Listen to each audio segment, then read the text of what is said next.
सौम्या मिश्रा और आप देख रहे हैं मौलिक शक्ति। भारतीय कुश्ती संघ में मचा बवाल थमने का नाम नहीं ले रहा है। बृजभूषण शरण सिंह के बाद अब उनके करीबी और 2 दिन के भारतीय कुश्ती संघ के अध्यक्ष रहे संजय सिंह का बयान सरकार के गले का कांटा बनता नजर आ रहा है। मगर ऐसा क्यों कि खुद संजय सिंह जो कि बृजभूषण शरण सिंह के करीबी हैं, वो सरकार के गले का कांटा बन जाए। दरअसल संजय सिंह का कहना है कि यह एडहॉक कमेटी बनाई गई है, उसका मैं पूरी तरह से अस्वीकार करता हूं। यानी कि संजय सिंह सरकार के इस फैसले को मानने को बिल्कुल भी तैयार ही नहीं है। उनका कहना है कि एडहॉक कमेटी बनाने से पहले सरकार को संजय सिंह से अनुमति लेनी चाहिए थी। जी हां, उनकी अनुमति आवश्यक थी और शायद इसी बात से खफा होकर अब उन्होंने सरकार को कोर्ट जाने तक की धमकी दे डाली है। उन्होंने कहा है कि इसके लिए मेरी अनुमति लेनी अति आवश्यक है क्योंकि WFI एक ऑटोनॉमस बॉडी है। इसके लिए सरकार से बात करूंगा और अगर वहां बात नहीं बनती है तो कानूनी राय लेकर कोर्ट भी जाऊंगा। साफ तौर पे अब खुद संजय सिंह बीजेपी के लिए बागी बनते जा रहे हैं। संजय सिंह ने अपने बयान में यह भी कहा है कि मैंने लोकतांत्रिक तरीके से चुनाव जीता है, मेरी पूरी बॉडी लोकतांत्रिक तरीके से चुनाव जीती है। 47 मत पड़े थे जिसमें से 40 मुझे मिले और 7 विपक्षी को मिले हैं। ऐसे में सरकार का फैसला उन्हें मान्य नहीं है, यानी कि 40 वोट जो उन्हें पड़े वो सरकार के फैसले से बड़े हो गए। पहले बृजभूषण सिंह और अब संजय सिंह का ये बयान चौंकाने वाला है। दोस्तों, दरअसल WFI के चुनाव के बाद भारतीय कुश्ती संघ के नवनिर्वाचित अध्यक्ष संजय सिंह को 2 दिन बाद ही निलंबित कर दिया जाता है, जिसका कारण यह बताया गया कि अंडर 15 और अंडर 20 राष्ट्रीय चैंपियनशिप की घोषणा समेत कुछ फैसले लेने में संजय सिंह ने संविधान का उल्लंघन किया था, जिसके बाद गुरुवार को संजय सिंह ने अपनी सफाई में कहा कि खेल मंत्रालय ने कुश्ती की राष्ट्रीय संस्था को निलंबित करते समय उचित प्रक्रिया का पालन नहीं किया। संजय सिंह ने यह भी कहा कि सरकार के इस फैसले को अदालत में चुनौती देंगे। संजय सिंह ने कहा कि सरकार WFI का पक्ष सुने बिना उनकी ऑटोनॉमस और लोकतांत्रिक तरीके से चुनी गई संस्था को निलंबित नहीं कर सकती। यानी कि जो निलंबित की गई है संस्था, वो सरकार द्वारा लिया गया कदम पूरी तरह से गलत है। संजय सिंह ने कहा कि हमने लोकतांत्रिक तरीके से WFI के चुनाव जीते थे। जम्मू कश्मीर उच्च न्यायालय के सेवानिवृत्त प्रधान न्यायाधीश निर्वाचन अधिकारी मौजूद थे वहां पे, और इसमें भारतीय ओलंपिक संघ और यूनाइटेड विश्व कुश्ती के भी जो पर्यवेक्षक थे यानी कि सुपरवाइजर भी मौजूद थे। अब ऐसे में संजय सिंह का ये बयान एक चुनौती की तरह है सरकार के लिए कि क्या सरकार द्वारा लिया गया निर्णय गलत है। क्या आज से पहले जो निर्णय सरकार ने कुश्ती संघ की समस्याओं को देखते हुए लिए थे, जब बृजभूषण शरण सिंह के खिलाफ जब धरना दिया गया था, उस दौरान भी सरकार द्वारा लिए गए निर्णय गलत थे। और क्या सरकार ने अचानक जो अब ये निर्णय लिया है, ये निर्णय किसी प्रेशर में आकर लिया है? पिछली बार भी जब बृजभूषण शरण सिंह पर महिला पहलवानों ने यौन उत्पीड़न का आरोप लगाया था, तब भी केंद्र में बैठी सरकार ने कोई स्पष्टीकरण नहीं दिया था। तब भी उन बेटियों से एक बार भी उनके हाल समाचार नहीं पूछे गए थे। उस समय भी सरकार की ओर से कोई जांच पड़ताल या आश्वासन नहीं दिया गया था।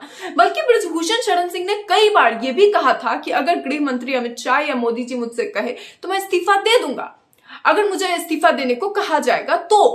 हाल के दिनों की अगर बात करें तो WFI के अध्यक्ष संजय सिंह चुने गए थे, तब भी बृजभूषण शरण सिंह ने एक विवादित बयान दिया था, जब उन्होंने ये कहा था कि हमारा दबदबा था और हमारा दबदबा है। हालांकि कुछ ही समय बाद उनका वो दबदबा कहां चला गया इसका कोई पता नहीं चला, बल्कि सफाई आई कि उस बयान से घमंड की बू आ रही थी, इसलिए हमने वो बयान वापस ले लिया। ऐसे में सवाल ये उठता है कि क्या जिस तरह से 2023 की शुरुआत से ही वो महिला पहलवान लगातार स्ट्रगल करती आ रही हैं, वो महिला पहलवान अपने लिए लड़ती आ रही हैं, जिनके साथ गलत हुआ, जिनका ये दावा है कि उनके साथ गलत हुआ है, उनके साथ यौन उत्पीड़न हुआ, क्या उन लोगों की जो शिकायतें थी उस पर उसकी जांच की रिपोर्ट नहीं सामने आनी चाहिए थी? क्या उस जांच की रिपोर्ट से अगर वो संतुष्ट नहीं थी तो उस पर दोबारा जांच के लिए कमेटी नहीं बिठाई जानी चाहिए थी? और जब जब बृजभूषण शरण सिंह ने इस्तीफा दिया और उसके बाद जब दोबारा उसके चुनाव हुए, तो ऐसा कैसे हो सकता है कि बृजभूषण शरण सिंह का एक करीबी ही दोबारा से जीतता है और ये बयान आता है कि हमारा दबदबा था और हमारा दबदबा रहेगा। जब यह बयान आया उस समय भी इस पर कोई बात क्यों नहीं कही गई सरकार की ओर से? क्यों नहीं सरकार के किसी व्यक्ति ने कहा कि ये कहना गलत है?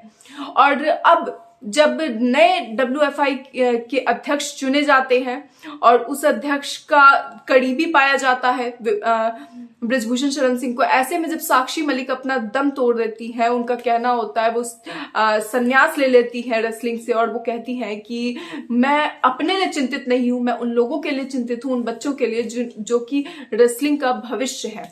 और एक बात और कहना चाहूंगी कि लड़ाई लड़ी, पूरे दिल से लड़ी, लेकिन अगर प्रेसिडेंट बृजभूषण जैसे आदमी जैसा ही रहता है, उसका बिल्कुल सहयोगी है, उसका बिजनेस पार्टनर है, वो अगर इस फेडरेशन में रहेगा तो मैं अपनी कुश्ती को त्यागती हूं और मैं आज के बाद कभी भी आपको वहां नहीं दिखूंगा। तो बस सभी देशवासियों को धन्यवाद जिन्होंने आज तक इतना मेरा सपोर्ट किया और मुझे इस मुकाम तक पहुंचाया। धन्यवाद।